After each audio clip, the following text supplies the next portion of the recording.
morning, GM Farcaster. Adrian is back with me. I'm so excited. It was great to have Chris here, but I love having my friend Adrian here. And she is traveling. We've both been crossing paths across the U.S., so this time is her turn. But she made some time to do this anyway. But that is why we're at a little different time today because 5:30 a.m. Eastern seemed a bit much to ask from you. How are you doing today, Adrian? How's things going? Good, GM. In Las Vegas, so which is kind of the place of no time. True. That's very true. So I guess it's 8:30 Pacific, and I'm here for a conference. So I was kind of doing the conferencing yesterday, and I'm here for 3 days, which is typically like 3 days too many. Right. No, two Oh, days that's too many. 2 days Three too many. times, yeah, 2 days Yeah. too many. So I had a great day yesterday, and And yeah, today will be a happy to be little here this morning. I'm sure you'll have a great day today too. But I felt Yeah. that same way. Like I got to the last evening of my thing and I'm like, I want to go home. And we still had to get up. We still had a half a day the next day. And I'm like, I'm so done. I've hit my wall. It's too much. Information overload, all those things. Fun fact, I lived in Las Vegas for 2 years. My Oh, year I was from ages 1 to 3, and my brother was born there because my dad was stationed at Nellis Air Force Base. So oh wow. I yeah, almost got a tour. So I almost got a tour of that Air Force Base oh, that's because the crazy. conference I'm at, there's a lot of government people here, and um, and they have connections. And we were setting up this tour, and then the government shutdown was almost going to happen. And last week when they were Right. organizing it, and then they canceled it. Oh, that's a bummer. But that I've never even toured it as an adult. Mhm. So I've never been there, since I've been to Vegas a few times and it's really weird. Every time I fly in, it feels, and it doesn't make any sense, but it feels a little like coming home. It's a very weird Oh, feeling. And I never quite, because how do I even remember that? But there's something in my subconscious. It's kind of strange. But let's move into like what's happening on Farcaster. Oh, go ahead. well, What were you going to say? I have my list of what's happening on Farcaster, which is a little short because I feel like I haven't been online so much this week. But you just said something that made me think of Yeah. something that I believe someone said on Farcaster, and tell me if you remember who it was. But someone was talking about their nomad life, Oh, and they said nomad life is great. Like a digital nomad is great, but I don't yeah. sometimes like I feel homesick for a home I don't have, like or you're missing that Oh, sense of like I have a home, yeah. and your thought of like, oh well, I was born somewhere, even if you don't have memories of it because you were little, Yeah. and what that sense is. So that's just I There's don't really have certain anything to places say. that have always felt more like home than even the place I spent most of my life growing up. And it's very strange. Las Vegas is one of those, and Key West is another. And I did move there for and lived there for a few years. But as soon as I went there the very first time, I'm like, ooh, like having never been there before, it felt like home. It was very strange. And then I moved to Florida not long after that. So it's one of those things I think you find, where you're connected in the world, geographically and virtually. So, I think this, Spiritually, like, all of that applies to this too. mhm. You find your people and it feels like home. So I think that's what Farcaster feels very comfortable. It's like I found my people and it feels like home. So, um, aw, aw, aw, it's a Farcaster. little bit of a love fest. A little love fest. All right. So what is jumping out at you today from Farcaster? Um, okay, so I'll start with the more boring one, or Yeah. the less meme cultural one. But um, there was an announcement. Dan said that he's raising the price of hubs from $5 to $7 in advance of permissionless signups. Um, and my question about hub storage is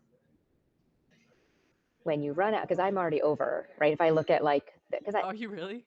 oh yeah, because I Oh, like and yeah. reply. Yeah. I mean, we had this Yeah. conversation I think a few weeks Yeah. ago. It's like when people see that you have to pay for likes, then you're Yeah. not going to anymore. So my line was like, no, I'm gonna be more whorish with my likes. Like I don't just don't just Just gonna like everything. spread them everywhere. I So I like could buy you. more storage, but I guess so. The question that I think I know the answer, but if you run out of storage, do you just start truncating your history? Like, does your history get I think so. deleted That's a as great opposed question. to not being able to cast? Or, like I get really annoyed at Gmail, who tells me I'm Mm, running out of storage and I won't be able to send email or something. And yeah, that would be then crazy. I have to do work to clean Yeah, out my inbox. So I don't think that's happening with, I don't think I something, I don't think think it's so. just, we'll start deleting some of your I history. think I would assume it just prune from, oldest to newest is my guess, but that is an excellent question. And I think there was a post that he had related to that that said, ask any questions about, you know, hubs or whatever, and I did ask Oh, a what's question about confusing too, what's right? confusing. That's what it was. Thank you. It was like any no dumb questions. And I think that's a great question for that post. So I'll pop that on there for you. Because I'm curious too, exactly how that's all going to work. And I had asked about, do I need a hub? Like, do I need my own hub? Like, why would I need? And I don't think so. I don't think I do, but I wanted to kind of ask him, and he was like, no, do you need a server for your email? And I'm like, no, I don't. Like, and that was kind of my instinct. It's like, if I'm not building an actual business or, an app or something on Farcaster, I probably don't need a hub. And that was the answer. So I was like, I don't need my own hub. I think 2 slots of storage is probably going to be plenty for me. Um, but we'll see.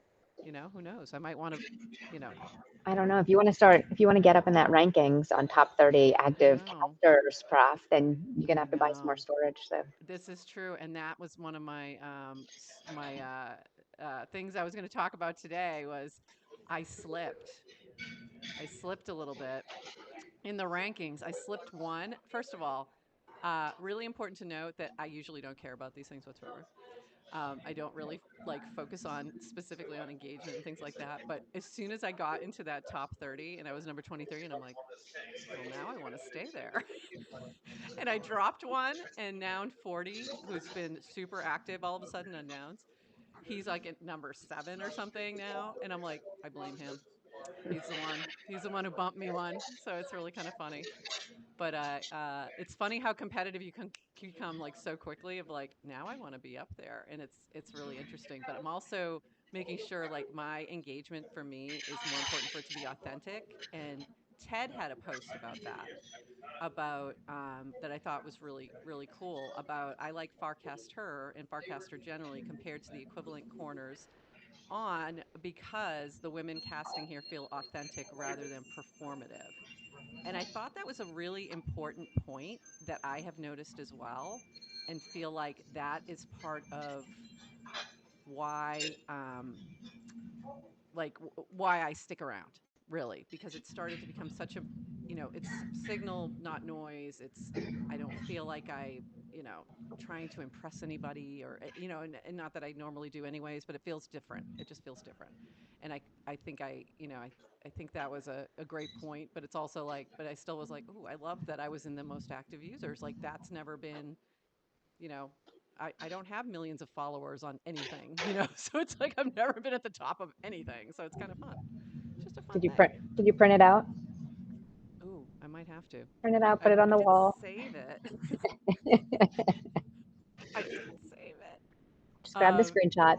Yep, I may have to grab that screenshot and just hang on to it forever, just in case, because I know I'm going to be, it's not, my chances are, I'm not for long on that very top list, just because I get busy and things like that. And more people are going to come on. It's going to get permissionless. We're going to have a whole different vibe, and we'll see what happens. But it's going to be interesting. It's going to be really interesting. I also had asked Dan for a couple extra invites for some colleagues. So I work in a school of entrepreneurship, and we spent a lot of time talking about things while we were away. And there were a couple that I'm like, you guys would really like it. And they're not, one is a little knowledgeable about crypto, really into AI. The other two really have no connection to crypto at all. But I don't think it matters. Like, I think they'll find a lot of, um, there's so many startup founders that are on um, Farcaster, that to me, it's like, this is a place where we could be doing research. We could be, really tapping into some of these founders and what they're doing, and thinking about competencies and thinking about skill sets and what do you need, and then using that data to be able to talk to our students about entrepreneurial mindset and things like that. So I feel like it's, a great little incubator to study. So I'm hoping that um, they jump on, but also I'm a little nervous, right? This is my whole other world that they don't really know about. It's, I don't know how that's going to change things. So that's going to be kind of Interesting. I gave an invite. I gave an invite last night to someone I met at the conference, and You it's did? Oh, someone I cool. met, and there's not a lot of crypto natives here, but it's someone I met who had been running Bitcoin, who was doing Bitcoin mining 10 years ago, or Oh, cool. and yeah, and his brother's a Web3 developer who was working on a really interesting product too that I Awesome. just heard about, and it's reminding me I should go tell Jack about it because there's some crossover. But That is really so I was cool. telling him about Farcaster, and I just said, let me just warn you, like you're going to get a different me on Farcaster than you do on Twitter, than you Yeah. do on LinkedIn. And Yeah. I said, so don't you judge me. Don't judge me. But I think and I don't know, how you are. I don't really know how you are on those other platforms, but I feel like it's a more authentic me. Definitely. Like I'm not, I'm just, it's much more me. But it's also a lot of my Web3 world that they probably aren't aware of. So it's gonna be interesting. But that's funny. That's cool that you gave an invite to somebody that who will Yeah, probably be a great, and I also think about like who could contribute here, who would contribute to this conversation that we're having, who can add value, and that's who I want to invite because I think there is something special about that invited by line. And I look at that sometimes to see, like, well, who invited this person? Like, if I see somebody followed me, that's one of the first things I look at because I'm curious, like, how did you get here? What if I don't know them at all? I'm like, how did you but get here? Who brought you here? you can write in whoever you want in that box. Oh, you So it's can. not actually Oh, like that's interesting. a algorithmic, you can trust this source. Ooh, I did not know that because I think mine auto-populated or something. I don't remember. It was so long It ago. did. Oh, When I interesting. joined, it was auto populated. And at some point, I saw they made a change where you could type in the Oh, name of who invited you. okay, that's interesting.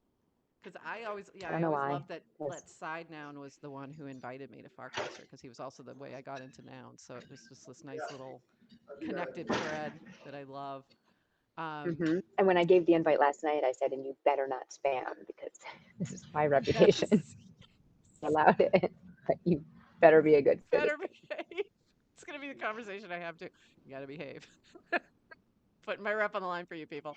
But It's funny. but to your point though, of like, a lot of us were came like the earlier forecasters were into crypto, and that was Yeah. kind of similar. But Dan wrote something on Twitter that really resonated with me, and he was talking about the people on Farcaster, and it was described as people building things Yes. I who saw are that too. also in who are also interested in Ethereum.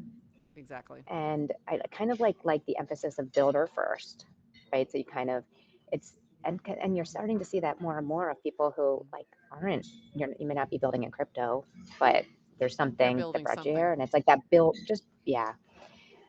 That's Um, why it feels like a and little bit of an incubator. It feels like a little mhm, place where, a little, we work, well, where everyone's there yeah, building something and they're talking to each other about what they're building and they're sharing their things and they're asking for feedback, which I see a lot, which I think is really special.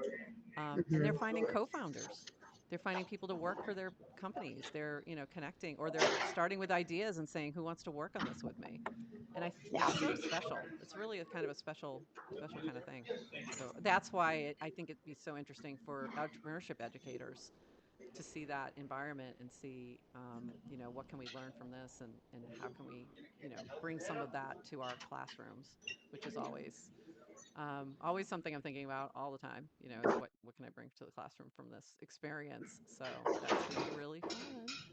Um, so yeah, so the storage is going up soon to it's sorry, you only have until October 7th, I believe, to use invites if you have them. So get on it. You have not much more time. And then I think it's next week. Are we going permissionless? I think. Oops, I think I lost you, Adrian. Your connection may have cut out there. I lost your video feed. Well, that's good. We had one day with no I'm. technical difficulties, so it's perfect. We're not still going the highlight This is reel. not your fault. I know this one's not my So this is fault. bandwidth issues at the hotel. Yeah, yeah, no worries. I can still hear you. It's so funny, but I can't see you. Um, But that's so funny. It's like I kind of feel like we need that sign, Oh those no. signs they have in factories that are like one day without accident. It's like one day without a tech issue. Can I try? It's perfect. It's just perfect. You're fine. I can hear you, and that's Oh, more important. So, oh, there you are. She's back. Um, I'm telling you, I am doing a highlight oh reel no. from our first month, and I'm going to be sharing it with those who have minted our streams so far. So it'll be interesting. It'll be all the you may call it a blooper reel. I call it a highlight reel. It'll be fun. I may have lost her completely. Are you still there? Now I can't hear her. Okay, so let me until we get her back. Oh, I hear her now. There she is.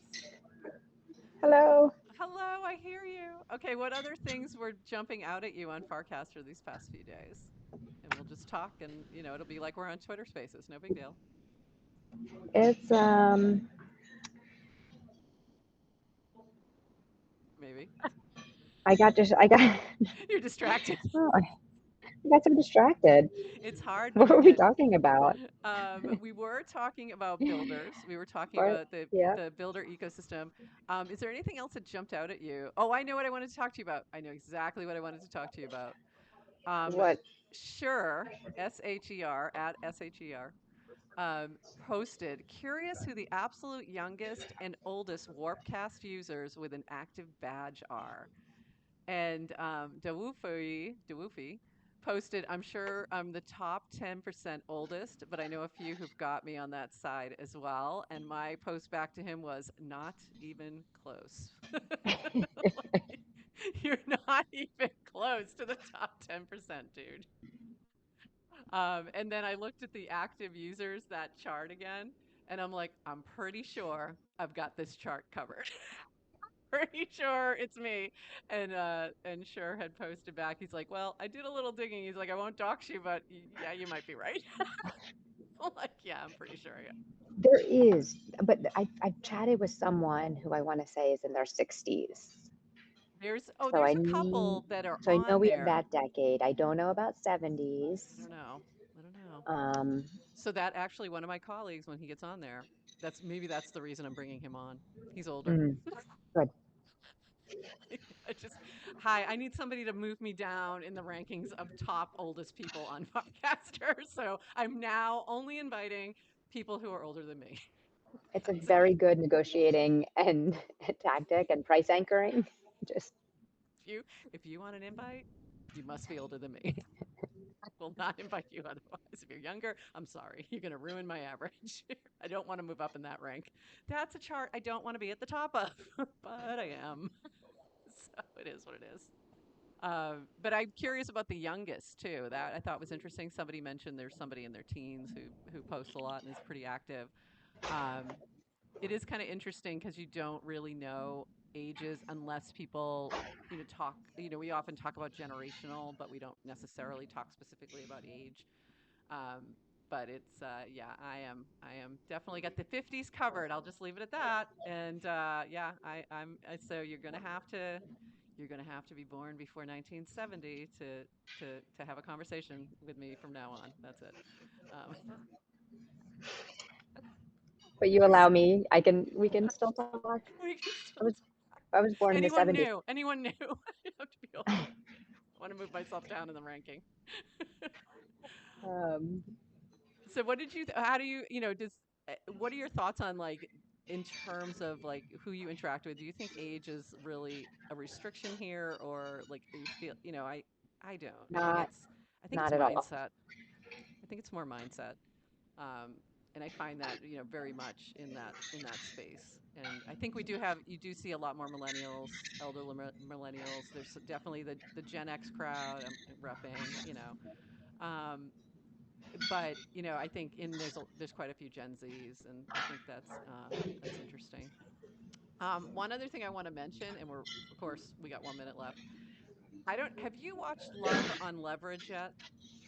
And do you know what I'm talking about? No, no, and we should do a whole show. That has to be a whole show and I don't want to talk about it with you until you've watched it because Okay, I think that great, I'm getting pop-ups.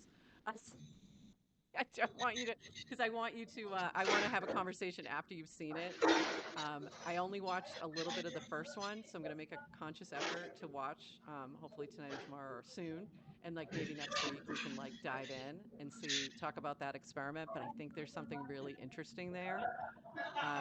They were doing some betting, and it's interesting. It's really interesting. So I'd love to get your take on that. And then I I don't know. started Yeah, thinking about like golden love on leverage, like Golden Bachelor. Like, let's go. Just find me all the older men. I don't know what Golden Bachelor is, but I think I just figured it out. You can figure I think he's 73. It's Golden Bachelor. did they make that a show?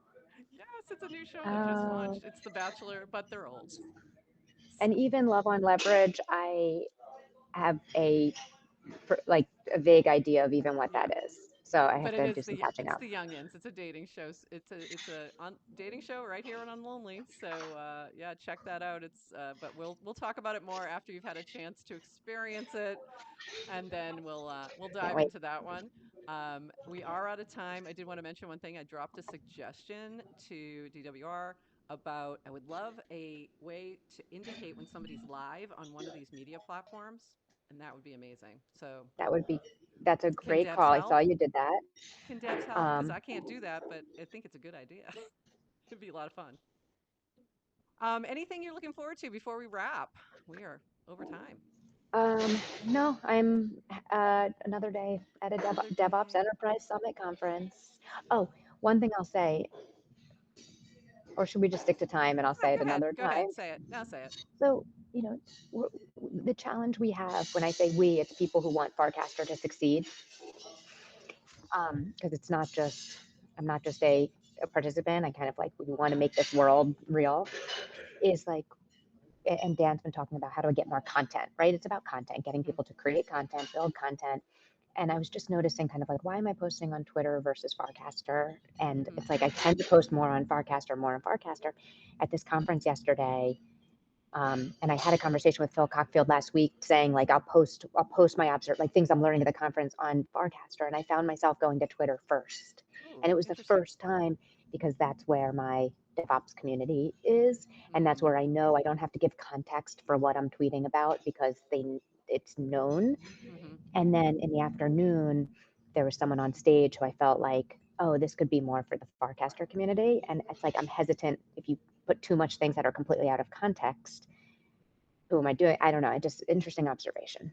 Yeah, that is an interesting observation. And thinking about your audience, like, yeah, I Hmm. do that sometimes too, where there's things that I don't post on Farcaster, I post it on Twitter, and it's the audience. And some things I post in both places, but maybe slightly different. Yep. Different tags, different, you know, direction. And yeah, that's interesting. So we'll have to keep observing that and see where we go for What are you sure. looking forward to today? I have so many things to get caught up on from traveling, so that's what I'm going to be focusing on, and looking forward to chatting with you again on Friday. And we'll Great. be back on Friday morning, 8:30 Eastern, and that is it for us. We ran a little over, but then again, we didn't have Adrian's face for a couple minutes there, so we'll call it that. But bye, everybody. Have a lovely day, and GM Farcaster.